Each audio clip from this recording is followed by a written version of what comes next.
again. And we're going live for anybody on the rebroadcast. This is live.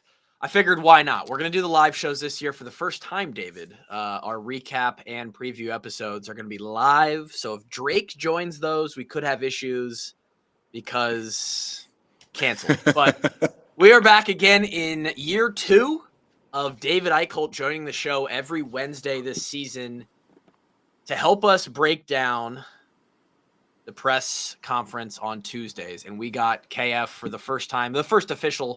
We got him a little bit in camp. I almost hit you up like a month ago when they did the camp press day. And I was like, man, we should have done one for that. But we're here. It's week 1, right before we hit the go live button.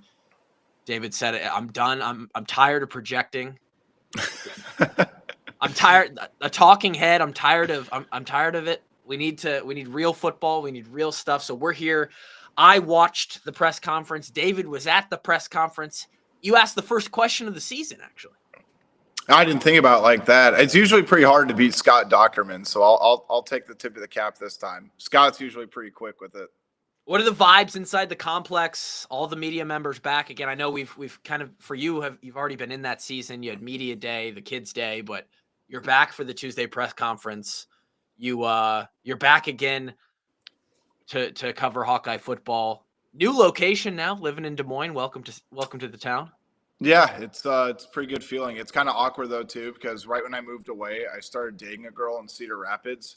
Oh, so I really didn't plan that out too well, but we're tough. here, man, and it's all good. I'm excited. I do like being in Des Moines, but dude, it was really weird though too, because we've never gotten more availabilities in the summer than we did this year, at least since I've been on the beat. So like, we got Jan Jensen. We got to watch 4 practices. We got to watch 2 Ben McCollum practices. Kirk Ferentz did a press conference last week at the end of fall camp. I don't think he's ever done that in 8 years where I've covered the beat. And then now, obviously, it's good to be back. It's obviously it feels like game week, Tyler, but with all due respect to Albany, this is a glorified scrimmage. Like, Iowa has to kick the shit out of them. There really is no excuse for it. We'll get into my notes here on the press conference. It started lighthearted. You can tell that KF is relaxed. I think part of that comes with it's week 1. It is Albany. I guess it's my 5th note in. We'll get to the other ones, but I said when he addressed the opponent, a lot of times we'll get into this season, and when we get deeper into the Big Ten stuff, he usually mentions, hey, it's Northwestern, it's Ohio State, it's Penn, whoever it is. We really have to be on our shit for XYZ. Yeah. This position group is going to give us troubles. He had nothing to say about Albany. The only things he could say is things relating to the unknown of week 1 and the unknown of this opponent. They have a interim head coach. They have a lot of questions that are up in the air as far as I think they have 50. They have like 52 new players. Yeah. Or 52 players transferred out. The interim coach is their OC from last year. I mean, like when I was talking to the players and stuff, Tyler, my first question is, first of all, who had the scout? And second, where the hell do they start? Yeah. Outside of schemes, they're like, we really don't know anything about their personnel. It's not like they're going to go dig out these players like high school film, right? And go say that. Like talking to Seth, talking to like Jonah Pace, they were like, We're studying their schemes, then we're just gonna figure it out in like the first half. Yeah, I think it's a faceless opponent. This is a. I don't have to be nice. I'm not a journalist. This is a bad FCS team. Yeah. I was a part of a couple teams that played good. We got beat by North Dakota State in 2016, and they went on to win the national championship. That's not an FCS program though. Like, I'm not gonna sugarcoat it because it's FCS, but like. They would be an above-average team in the Big Ten. 100 an average team in the Big Ten. I agree. I fully believe that. I agree. There's some world out there where eventually the Big Ten, North Dakota State, the Bison are part of the Big Ten, with all the realignment and stuff. I was a part of those games. We got challenged multiple times by teams like this early in the season. Northern Illinois, Ball State, all these teams, games in the mid-20 teens. And this is not one of those games. The feeling I got was, KF and company are, hey, this is what it is. I'm not sure the scout really matters. It's a faceless opponent. This is like going out there, and it is another scrimmage. This is this is a scrimmage that counts. Fortunately, it's an opportunity for our guys to go out and feel good about their play, feel good about playing in front of 70,000, it being for real. You get to swarm, you get to put on the jersey. Everything else about this football game inside of those 60 minutes is very much so like, hey, we are the bigger opponent. We're never overlooking anybody, but this is one that it's not about if we win the game, or it is about how clean we can play. Yeah. And how crisp you can kind of tune things up for obviously a massive game in week 2. That's the feeling I got. Yeah, and I think for the offense, they're really excited to play against a defense that doesn't know every single player that they're going to run, right? Because that's the kind of exhausting part about camp is the defense almost gets lazy because they know exactly where the ball's going and like what routes all these guys are going to be able to run or what gaps are going to be open. Yeah. So it'll be nice for the offense to kind of break free. This is what I'm very curious about. And Tyler, you being the former player, you being inside the locker room, this is where I would ask you. I'm very curious how much they let Mark Gronowski go. Not from the standpoint of like, is he going to play the full game?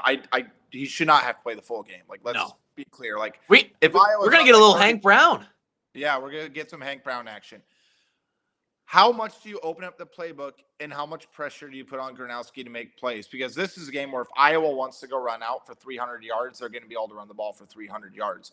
But the other side of it too is Mark Gronowski did not practice in spring. You need to get some sort of confidence with your receivers against an opponent that's not the Iowa defense, because Iowa State's likely going to be 2-0. Yeah. Right? They have probably the best win in college football right now. Not saying much. Played over in Ireland. It's not probably. It's the best win currently. It's not exactly a high bar at this point, right? But they're still going to be I think they're going to be a pretty good team. I think they're an 8-9 win football team. I think they're going to finish 3rd, 4th in the Big 12. Yeah, they'll be top 20 when we go into Ames. So how much are you going to let Mark Gronowski go, and how much are you going to let him rip it downfield? Because he's not a guy that lacks confidence. He's played a ton of football, but you have to get him comfortable in the system, and you don't want his first real exposure to the offense to come against Iowa State on the road. No, you don't. I think about a guy like Nate Stanley my senior year. And that was he had gotten some playing time. A younger guy, though, at the time, right? He went on to, that was I believe that was just his sophomore season in 2017. It was his sophomore. I think that was his junior season. Maybe his 3rd season, yeah. He would have gotten, no, I'm sorry. That was his sophomore season. He came in 2016. He threw 4 passes as a freshman, and that was the year before the 4-game redshirt rule came into effect. Yeah. And if that hadn't happened, he would have been able to come back for 2020. Wow, that would have been wild. And in 2017, we went to Ames. Mm-hmm. Same sort of deal, same sort of environment. And Nate stepped up in that game and played great. And Mark, as you said, this is my favorite stat, is Mark has won more football games than most guys in college get to be on the roster for.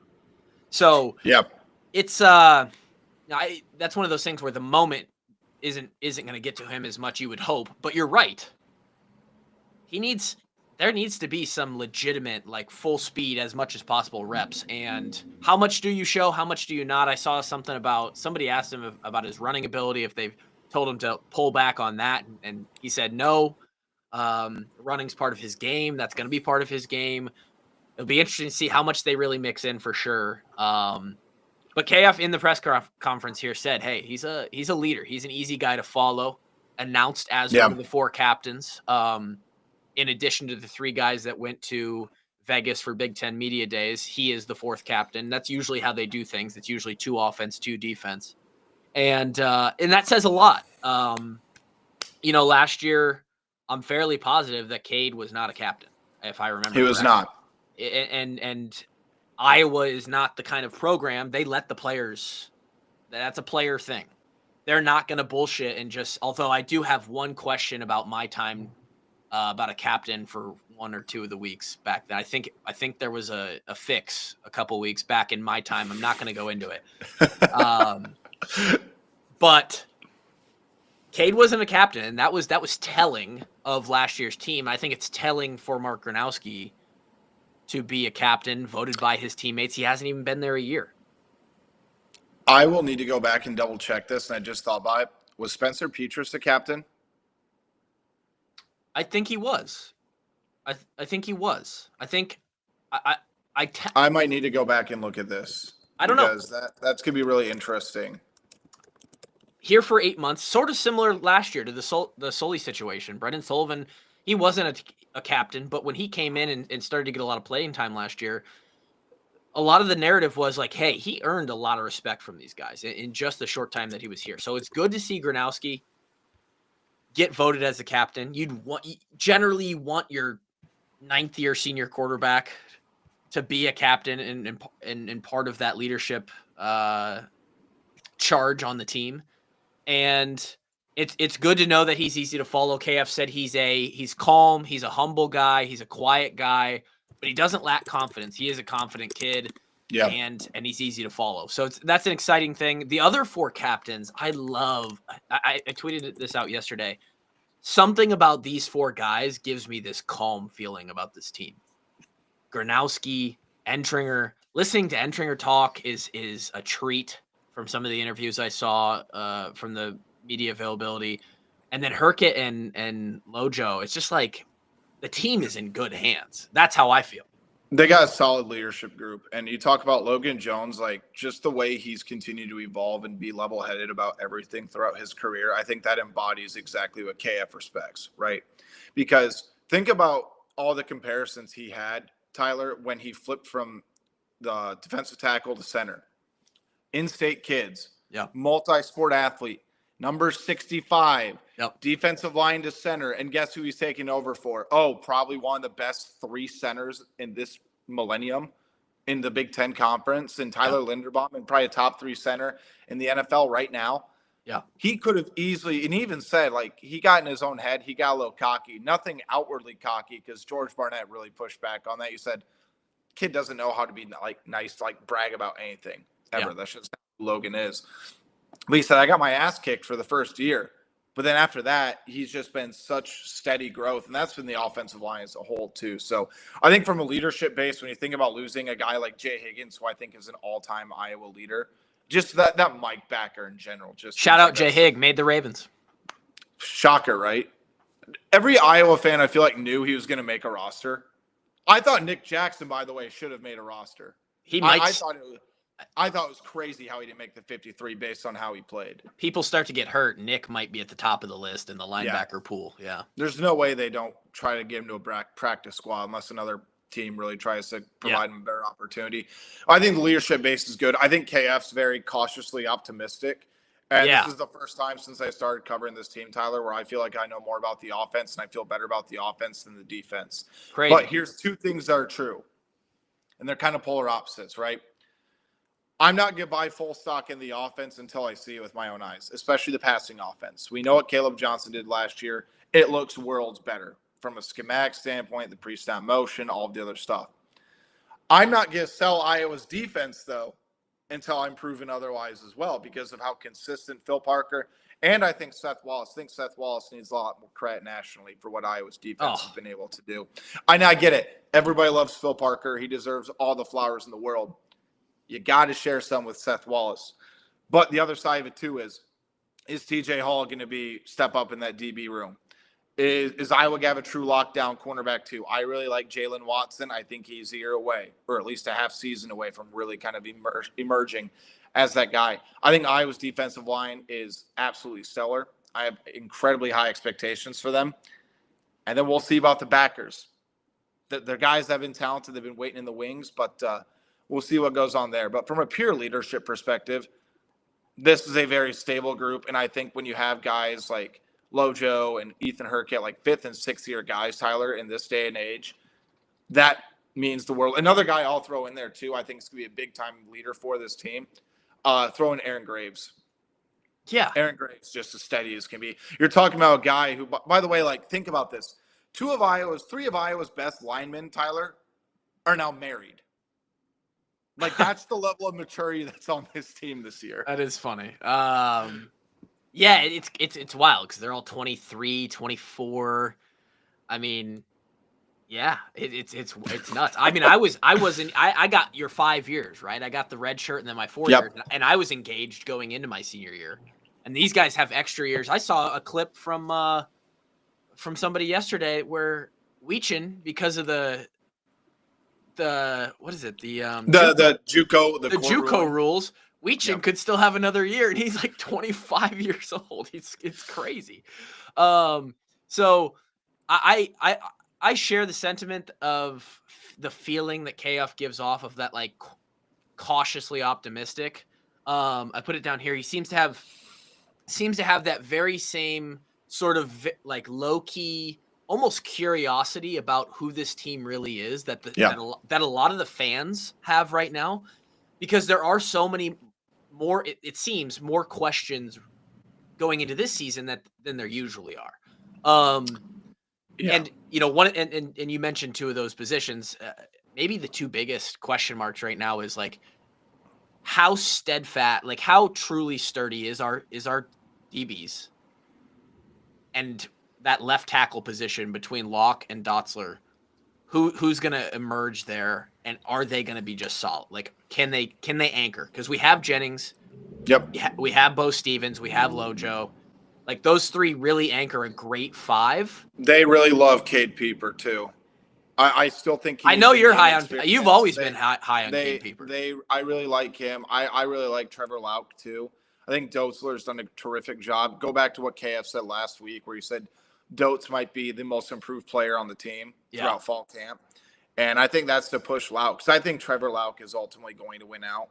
I think he is starting this week, but Dotes is going to go back and forth with them. But maybe Dotes has a great week, and that's what ultimately separates him, because at some point you do need to commit to a left tackle. Yeah. I'm not saying you can't rotate at certain points or certain situations, but you have to have a solid amount of guys that are going to be ready to go. Another guy who I think people are really going to need to know, maybe not this year, but next year. What about Lucas Allgaier? True freshman, making the two deep at that right guard, right behind Cade Peeper. It's kind of crazy. They really like him. The running back room is freaking loaded. Like obviously you would take Caleb Johnson back, and he's in his own right probably had one of the best seasons as an Iowa running back ever. Yeah. Dude, they have a committee this year. Yeah. They have some pieces, and I think there's a lot of excitement about that. I love Nathan McNeil, the true freshman back. He's going to see some time, even though he wasn't on the depth chart. But as much as I want to boil this season down, there's three things. And if these three things happen, Iowa's going 9-3 or 10-2. It is literally as simple as this. Can the defense do their job? You don't need all conference caliber guys. You need players that are not liabilities to be able to work within Phil Parker's system. You have experienced guys that can go out there and do that. Can you get good quarterback play?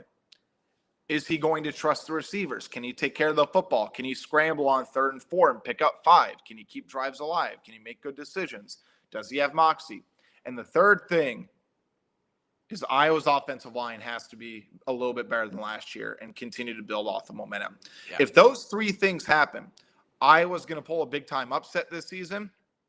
They're going to go on the road to Iowa State and win. And Iowa's going to have a shot to go to the playoff. Am I predicting all these things to happen? Not at this point. I need to see it on the field. But if you get that with a Kirk Ferentz coach team and Tim Lester's offense continues to move in that direction, Iowa's going to have a real chance to make a run this year. I think David Eichel just released his predictions recently, didn't you? I did. I have no 9-3. 9-3. But I will say this, and this will be a spoiler. Heard it here first. I got a lot of crap because I picked Iowa State over Iowa. I'm flipping the pick. I think Iowa's going to win. I can't pick that game any year. I can't. I can't either. And I don't know if – I think part of it is because I'm too emotionally – I don't know, cauterized by being a part of it. Because when I played in it, and a lot of other games, it was always like kill the emotion for me personally. I need to be able to long snap a football. I can't have like electricity running through my arms. I'm going to throw it over the punter's head. So for me, it was always like I desensitized myself to the environment as much as I could. And then for a while out of college, it was like the same thing. I watched the game. I consumed the games with the same sort of approach. Yeah.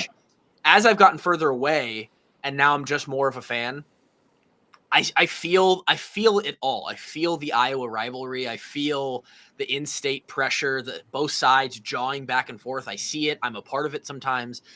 And I think I'm fully too clouded to make a real judgment on that game. Sure. Other than the best bet, 90% of the time is it's going to be a one-score game. It will literally come down to a second half turnover, who can be strong in the fourth quarter. Home field advantage seems to not matter at all over the last decade. No. And it's just like it's too hard to predict. So I literally can't give you a win or a loss on that game. I do like that Iowa State they will have the so-called pressure as a ranked team at home. I like that. I think that plays well for Iowa to play looser earlier in the game. Here's the other part. I respect Rocco Becht. Like I think he's really good. Stud. He's one of the best quarterbacks in the Big 12. The dude has moxie. Like he just makes plays. I mean, if you watch the game against Kansas State, this is where Iowa has the advantage, in my opinion. I know I got a lot of crap from people. Their offensive line. Iowa's defensive line is going to destroy them, and Rocco Becht is not going to be able to escape the way he did against Kansas State. Yeah.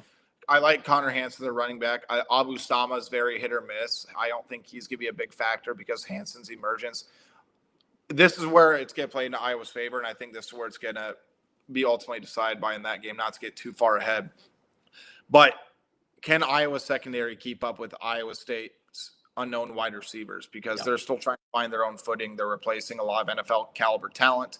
Basically, the Houston Texans at this point, the Houston Cyclones, at least in the crazy. I just saw their the 16 Cyclones in the NFL. Between the Jets and in Houston, they have half of them. Yeah, it's been crazy. So I think it'll boil down to that. Like you said, home field advantage really doesn't matter. And if it comes down to a final drive, like Rocco Becht is absolutely a quarterback that can go out there and win a football game. Yeah, he does worry me. As somebody on the opposite side, he's really good. Probably underrated nationally, although he's getting a lot of pub. Like they were in the spotlight last week. He got a little, there was easier to focus on him as probably the best quarterback playing. Although Avery Johnson had a lot of hype as well. I don't think Rocco Becht's family is fighting in the stands. I was going to say Avery Johnson might be the third most talked about Johnson from that. Wild. What a wild moment. We're going to talk about that on tonight. For anybody watching, by the way, listening, we will certainly talk about that tonight. Please join us tonight, 7:30 Central Time, for the preview show. Obviously, David and I doing a little bit of it here. We're going to get back to the press conference stuff in a second. But Kevin, Grant, and myself will preview the game and college football weekend tonight at 7:30. That'll be out audio-wise tomorrow, but you can join us live tonight, and that's new this year. We can take a couple seconds to pay the bills and do some other stuff. As you can see at the bottom of the screen, 3 amazing sponsors brought to you by this year, and I know David's a big fan of one of them, Big Grove Brewery right there in the center, doing big things with Big Grove this year. 5 locations, one here in Des Moines. I'm sure David's been there. It's a nice spot. It's a good spot.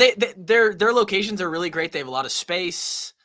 The ambiance. It's a good vibe that they have. It's good vibe, good energy. They have great food, great beer. Repping the Easy Eddie, which is the official craft beer of the Iowa Hawkeyes. They're the official watch party location of the Iowa Hawkeyes, so you can catch all the games there this season and drink their beautiful products that they have. And then Gray's Gourmet to Go. Our guy Pete, he's going to get us a discount code. He's working on it. Gray's is taking care of all your to-go needs, carry-out needs in the Iowa City area. Game day, you can order big platters for your tailgate needs. We're trying to come up with a little tailgate promo to do with them. They also do catering. I've been to several weddings, several teammates' weddings who had Pete and Kim and the Grays squad come and cater their wedding. So amazing stuff there. We'll get to FanDuel here in a bit. Let's get back to this press conference. Long snapper up in the air. Dave. Yeah, your long snapper question. Yeah. You know what I don't like is the fact that that's a thing. If you have a specialist, so there's a good saying that says, well, I guess it goes for quarterback or whatever position, but the last time I heard it, it said it went like this: if you have 2 kickers, you don't have a kicker. I kind of get that feeling. If you have 2 long snappers, you don't have a long snapper. I don't love this going in. I've heard that a little bit of the back and forth is the fact that Ike Speltz, who's the younger guy who's been a Hawkeye the entire time. I think this is his third year or something. Yeah. He's better in coverage. And they care about that. Coach Woods and the punt unit, they care. It's probably the only reason I was on the team. I mean, I could snap, but, Elkin, Subert, go down the line. Guys that could cover and actually make a play if they had to. Sounds like the Worrell, transfer in from Boston College, been a couple places before that. He's better at the PAT field goal stuff, maybe not so much on the punt and then going down and tackling. But man, it's been a very, very long time.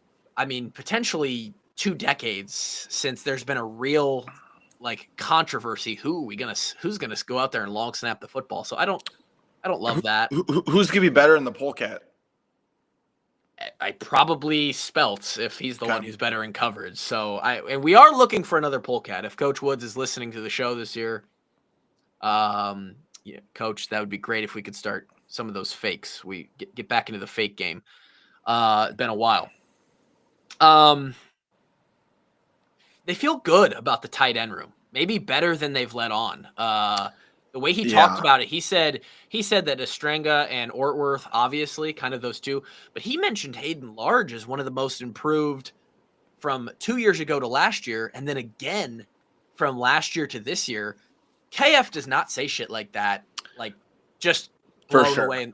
That means something. So he feels really good about that. I think he'll be a mauler in the run block. That's where I think he could really, really shine. Maybe have a couple of big catches here and there. But my other thing is, how much 12 personnel did they get run this year? Because you look at the wide receiver, it sounds insane, right? Imagine saying this 2-3 years ago.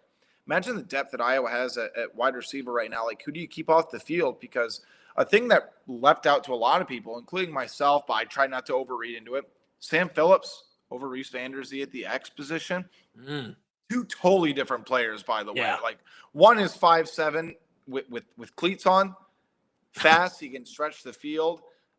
Great route runner. Reese Vanderzee's put on at least 12 pounds of muscle. He's a lot more physical. Love that. Off the line of scrimmage. Has nice bursts. Has been a highlight reel basically in camp from what I have heard. Well, and we saw those clips earlier this month from camp. Yeah. The whole thing was oh my God, Reese Vanderzee made the jump. He's going to be our stud. And then it comes out and Sam Phillips. I see this as a good thing. I think it just depends on the formation that they run and the type of routes that they have. If people think that Reese Vanderzee's not going to play among the most snaps among wide receivers, he's going to play among the most among wide receivers, right? At least up there, probably with Jacob Gill, because I think Jacob Gill could be in for a big year as well. The tight end room is definitely one that I'm intrigued by, but it's the same logic as am I really going to not buy stock into Iowa's tight end room just solely based on history?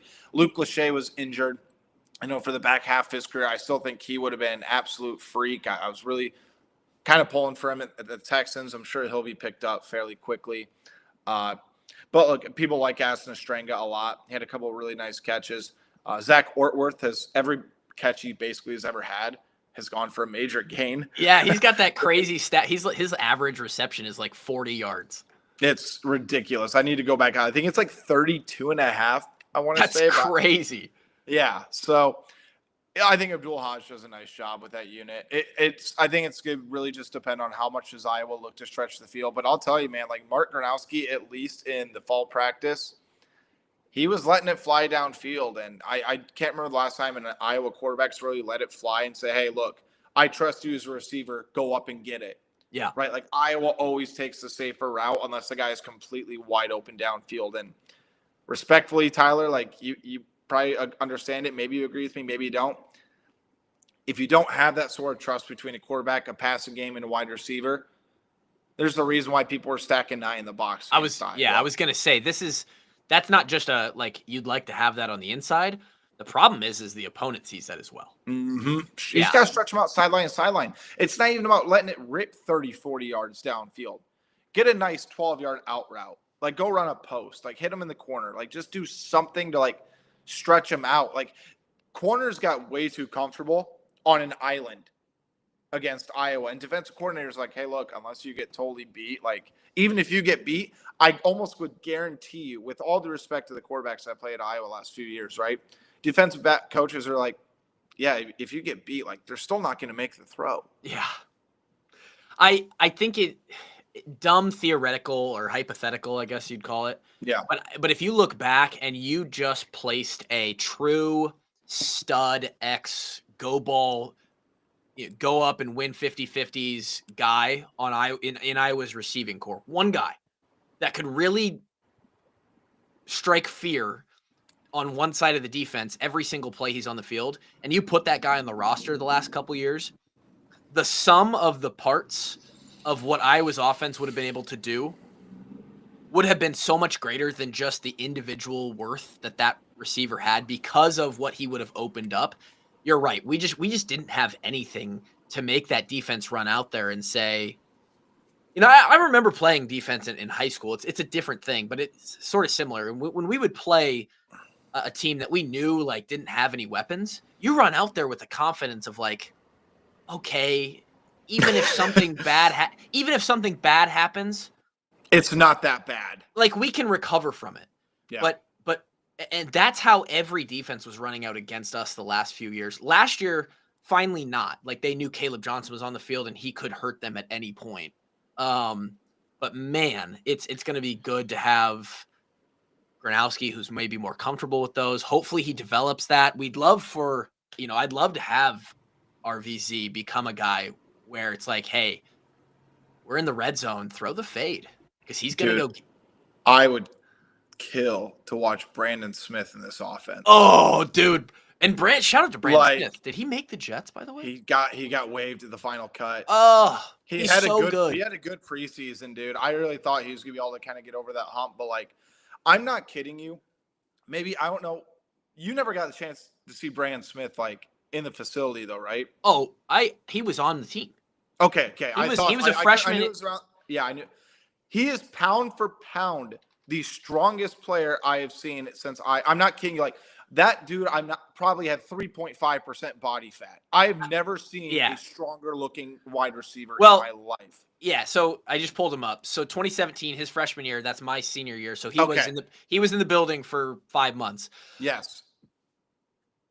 I don't know if he's the most, but he's top 3, maybe top 5 most. Like he's just sculpted, dude. God-given Greek god. I was gonna say Greek god complex. Genetic Absolutely. freak. Yes. Got all the tools.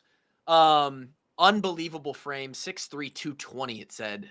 And that was in the 2017 season. Like that him was and with Leicester's offense. Like Leicester would have let that fly to him, especially in like the red zone situations. He would have been a monster. He was, and he even still was a monster. Like some of the plays that he made. That Penn State grab. Oh my God, behind the back. He gave us some of the most underrated moments in those years when he was a Hawkeye. But no, going all the way back to Sam Phillips, and him being the number 1 over Reese Vanderzee. Like KF immediately had a response to why, and it was he straight up was like, "Hey, he's just consistent."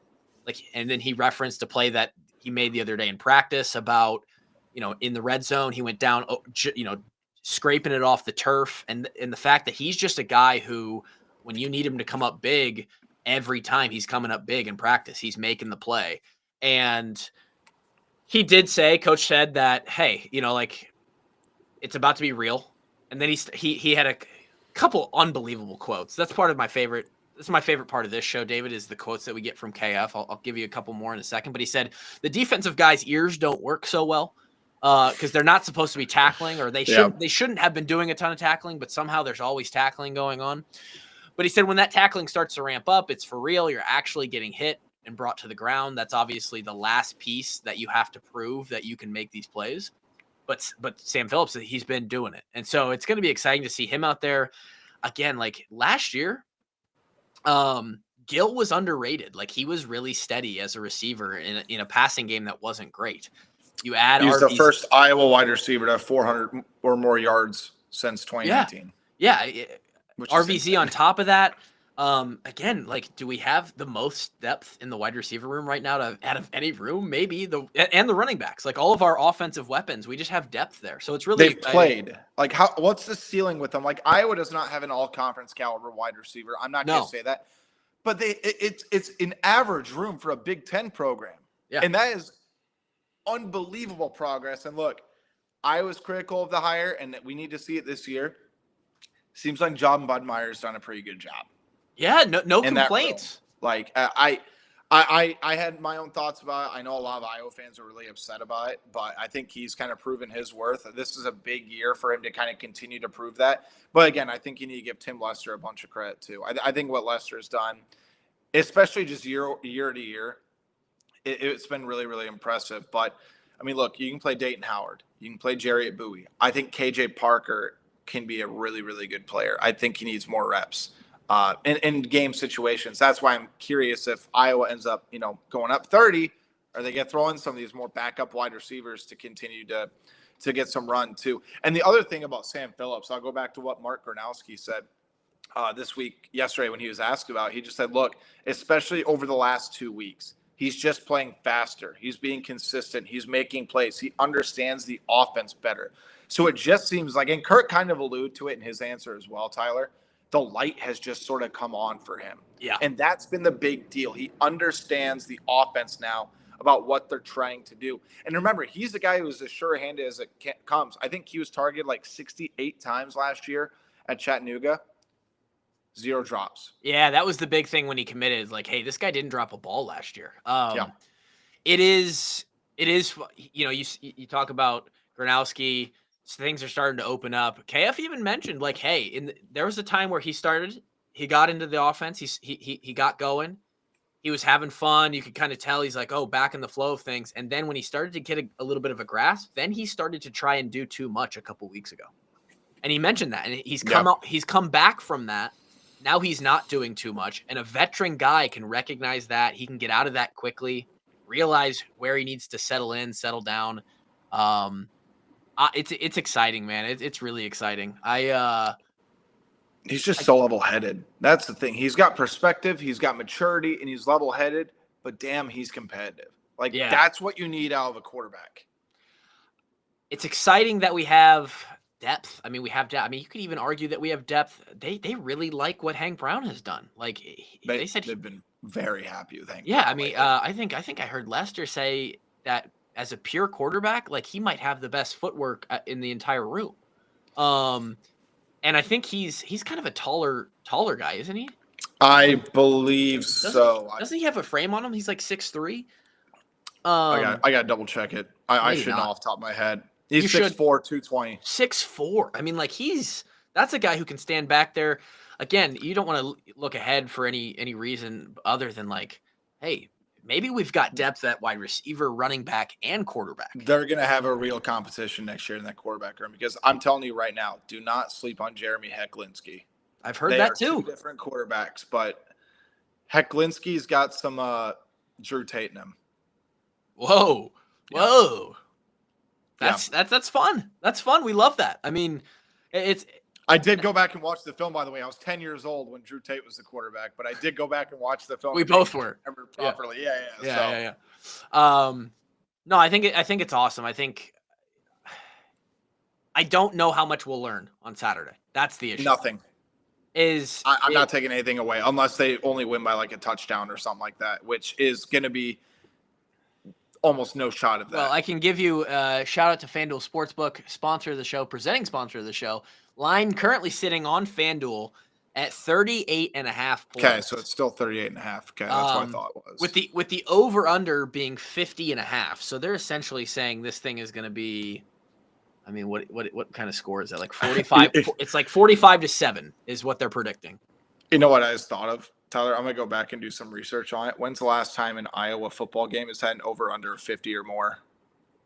And a spread of more than 35 points. Like I think that right there. That'd be a hell of a trivia question. Maybe never. I don't know. Like, you might have to go back to like the North Texas game of my 2015 year, honestly, when we beat them like 62-6 or something. So that kind of tells you how this game is going to go. In a game like that, are you really going to know if we have a DB, a secondary that can hold up? Not really. You just don't want to see a ton of mistakes. On the other side of things, just for fun, the second week opponent, Iowa State, currently ranked 22nd, only a 2-touchdown favorite at home versus South Dakota. I think they're afraid of the jet lag from coming back from Ireland. Yeah. I mean, even Kirk said like he would never do a trip like that, and if he was forced to, they're not playing a game the next week. because those jet lags can really mess you up even a week or so later, Tyler. Like that's been a big deal. So, and Yeah. look, South Dakota is no slouch of a program though either.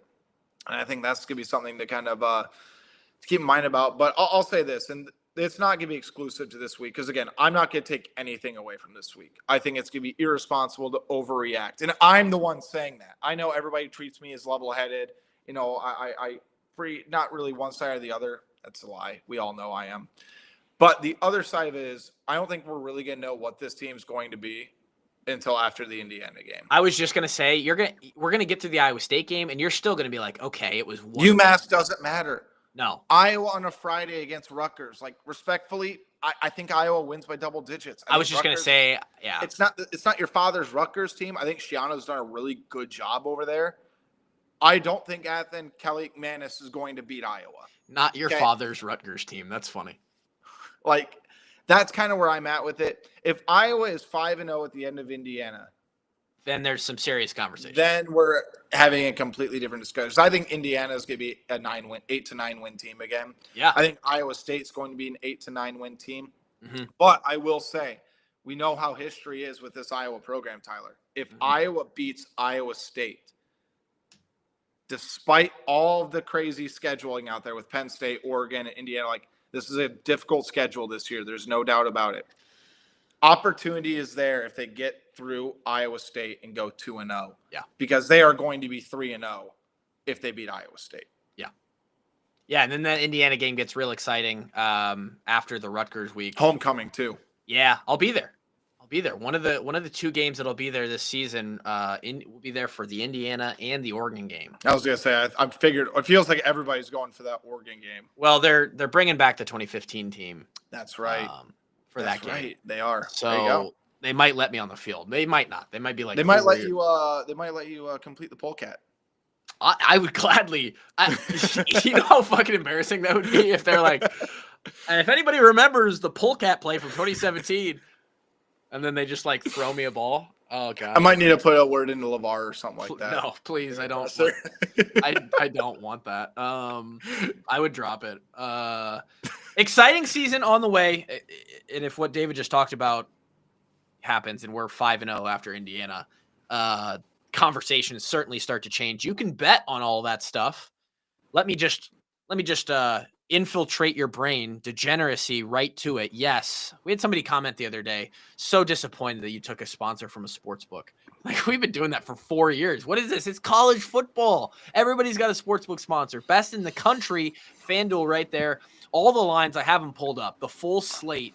And this is just a degenerate's dream.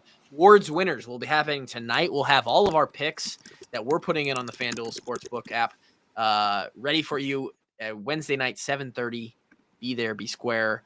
I have nothing else, David, other than the best quote of the day was he harkened back. He was talking about playing youth, talking about playing young guys. And he said, I go back to Alan Reisner. I thought I was going to get thrown in jail for child abuse. I laughed audibly. It was so he just good. Throws in I was like, oh my God, this is the funniest shit I've ever heard. He also had a great quote earlier in the sort of when he was assessing the game week one, all this stuff at the beginning of the season. He said, a big part of winning is not losing. I was like, mind blown. That is. Did you ever see that Russell Westbrook clip of when they ask, did the Jazz win or did you guys lose this game? And he just goes, what?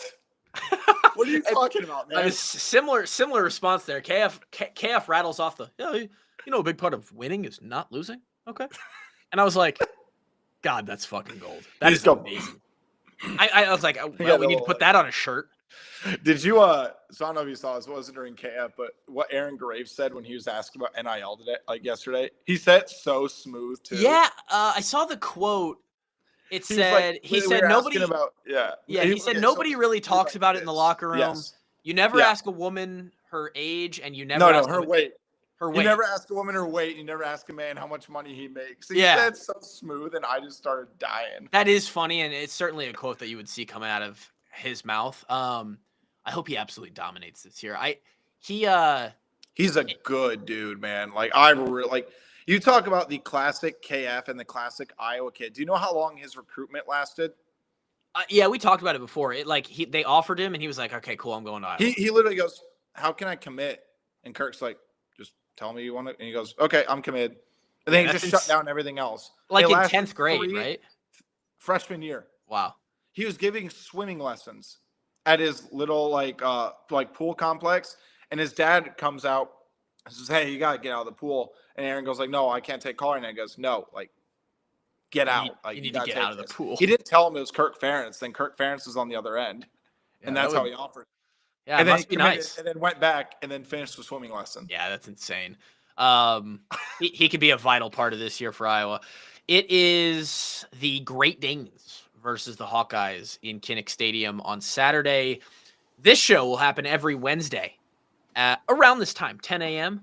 It'll be up on audio in just a few short minutes. I'm hungry. I don't get to eat any Grays or Big Grove, but I do have a steak waiting for me upstairs after this There you podcast. Again, catch us tonight. Catch me and David every Wednesday. David, thanks, man. Excited to do this. Happy we're back. Yeah, dude, I'm excited to do this year. Everybody listening and watching, thank you guys.